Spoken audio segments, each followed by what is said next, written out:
4h42 d'un combat indécent entre deux gladiateurs des temps modernes, c'est le scénario de zinzin qu'on a vécu la nuit dernière entre Alexander Zverev et Jannik Sinner. Pas de blabla, vidéo 100% stratégie et explication de ce match complètement dingue. On attaque. Juste un mini disclaimer avant de commencer, la nuit a été particulièrement courte. Je peux vous dire que elle va être compliquée à faire cette vidéo, donc si vous souhaitez soutenir la chaîne, l'effort qui est produit depuis le début de l'US Open, un pouce, un abonnement, c'est super important, un commentaire également pour l'algorithme. Alors on attaque avec la première palette ici, et on va commencer par le profil de la rencontre de ce match. Alors nous avons deux baseliners peu créatifs dans l'ensemble. Sinner qui lui essaye à tout prix d'installer un rapport de force et de puissance. On le connaît Yannick, hein, son objectif c'est de viser le fameux rectangle magique ici pour déboulonner ses adversaires. Alors le premier résultat c'est d'extraire une faute adverse, ou alors tout simplement, hein, si l'adversaire est désaxé sur le côté, de tenter un coup gagnant sur le côté ouvert. Le grand défi du coup pour Jannik Sinner dans ce match, c'était de créer des situations de déséquilibre. Alors comment il a fait? Parfois avec des montées à contre-temps, parfois également avec des amortis, on va en reparler d'ici quelques instants, et aussi le scénario vertueux pour Sinner habituellement, mais pas dans ce match-up, c'est d'insister dans la diagonale revers. On le sait, hein, la pépite italienne a un magnifique revers, que ce soit en redirection, mais également pour insister dans cette diagonale, beaucoup de punch, beaucoup de longueur, hein, souvent dans ce coup.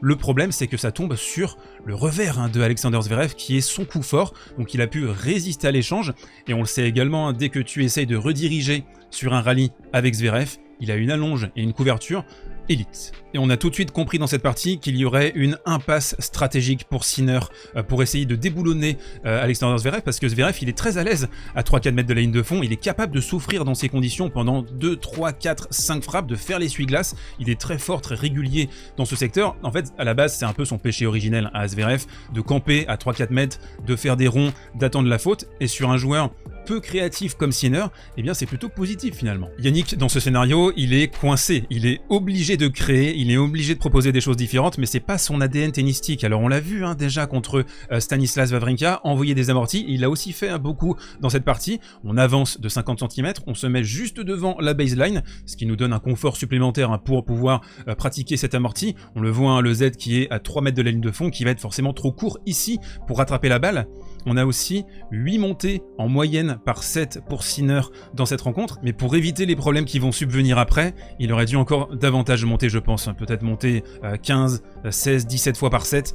Malheureusement, c'est pas son ADN tennistique, et il y a aussi ça, je pense que c'est un sujet qui est très important, c'est que il a tout de suite compris que face à Zverev, il était obligé de changer quelques petites choses dans son jeu, et à partir du moment en fait où ton adversaire te force à évoluer dans des zones d'inconfort, bah, il a déjà un tout petit peu gagné la partie. Cette rencontre est en fait, comme dans toutes les parties qui concernent Alexander Zverev, le coup fondamental, le socle, la base du jeu du Z, c'est son service, son pourcentage de première balle. Alors là il est à 70% de première sur cette rencontre, donc c'est très bon, c'est au-dessus de sa moyenne en carrière. Gros service externe, ici par exemple on a la place ôtée, hein. On voit Yannick qui est très loin, qui est à 5 mètres de la ligne de fond en attendant la bombe qui va arriver, donc forcément ici on a beaucoup d'espace pour Zverev.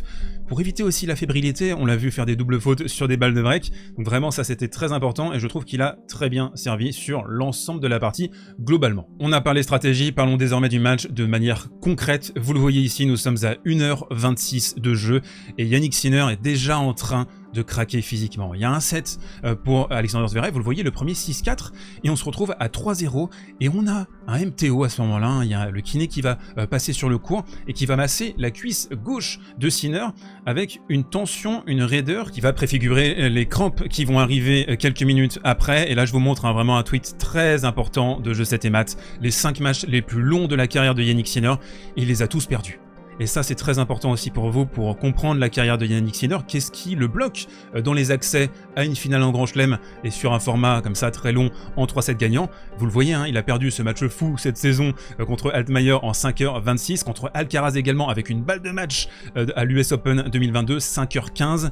Là il a perdu cette rencontre contre Zverev, on va parler du 5e set aussi en détail, et sinon même les parties de 4h et de 3h55, il les a également perdues. Et donc finalement je trouve qu'il y a une dissonance entre les velléités tennistiques de Jannik Sinner, qui est un joueur qui va essayer d'éprouver ses adversaires, de frapper très très fort, parfois sans véritablement réfléchir au milieu, essayer voilà, de repousser, de faire exploser ses adversaires. Donc c'est un style pugiliste, c'est un style quasiment de boxeur, mais il n'a pas le physique pour. il n'a pas le physique pour sur des formats en 3-7 gagnants. Et là, hein, on le voit grimacer sérieusement et il va complètement exploser à partir de 4-2 dans la troisième manche. Là, vous vous dites peut-être derrière votre écran, mais Zverev, parce que là, on était clairement dans des conditions épouvantables, hein. Une grande humidité, une moiteur, il faisait très chaud, très lourd, et ça va être aussi un facteur important sur le Djokovic-Fritz qui va commencer d'ici quelques heures, mais aussi hein, sur ces prochains jours. On a compris hein, à New York, ça va être des conditions extrêmes sur les prochains jours, avec des orages aussi à venir hein, en fin de semaine. Un jeu de 15 minutes pour entamer la quatrième manche. Sinner qui va un peu se refaire la cerise, et vous le voyez, la position du Z qui est clairement en grande souffrance aussi. Hein. Une image vaut parfois beaucoup mieux que des mots, et alors là je vous propose d'observer le visage complètement cramoisi, le t-shirt collé de Alexander Zverev qui est lui aussi dans les cordes à ce moment-là, et en fait on va avoir un niveau physique qui va s'inverser tout doucement. On sent que Sinner est en train de reprendre un tout petit peu d'énergie, et à contrario, Alexander Zverev qui va chuter drastiquement dans ce quatrième set. Aucune balle de break sur le service de Sinner. L'Italien de son côté qui va retrouver cette légèreté et ce relâchement. C'est toujours ça hein, quand vous avez un petit pépin, une blessure, des crampes, vous lâchez le bras, vous lâchez tout.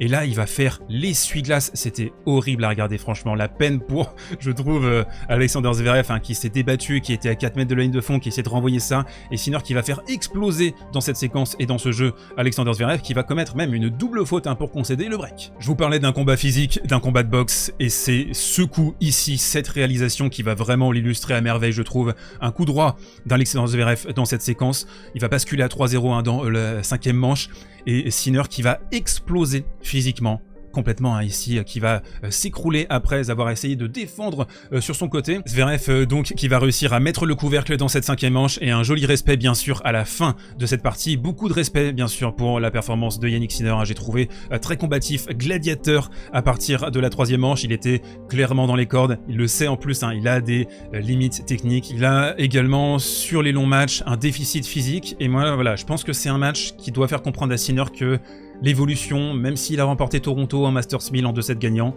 l'évolution c'est maintenant. L'évolution pour essayer d'aller plus loin en majeur en 2024 du coup.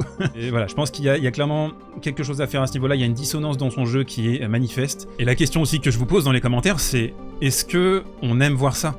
Est-ce que c'est le tennis qu'on veut voir? Un tennis d'épuisement, ultra physique, parce que là c'est 100% physique, hein. Il y a eu très peu de tactique j'ai trouvé dans cette rencontre, même si évidemment on a le match-up, donc on a voilà, certains patterns qui se répètent. Voilà, je vous pose la question, hein, est-ce que vous pensez que c'est une évolution qui est juste, qui est bonne pour le tennis de très haut niveau? Et on se termine avec la reco du jour, le début des quarts de finale à l'US Open, et on a donc ce match hein, qui sera aux alentours de 19h30, donc en day session à New York, entre Novak Djokovic et Taylor Fritz. Attention à Novak hein, dans ces conditions très chaudes, c'est pas quelque chose qu'il apprécie du tout, Novak, surtout maintenant avec son âge grandissant, donc il faudra observer ça. Et puis on aura en night session Tiafoe Shelton à 2h15 du mat, un joli bonbon. On se retrouve demain pour en parler. Moi je vais me mettre au frigo. D'ici là, portez-vous bien, prenez soin de vous et vive le tennis.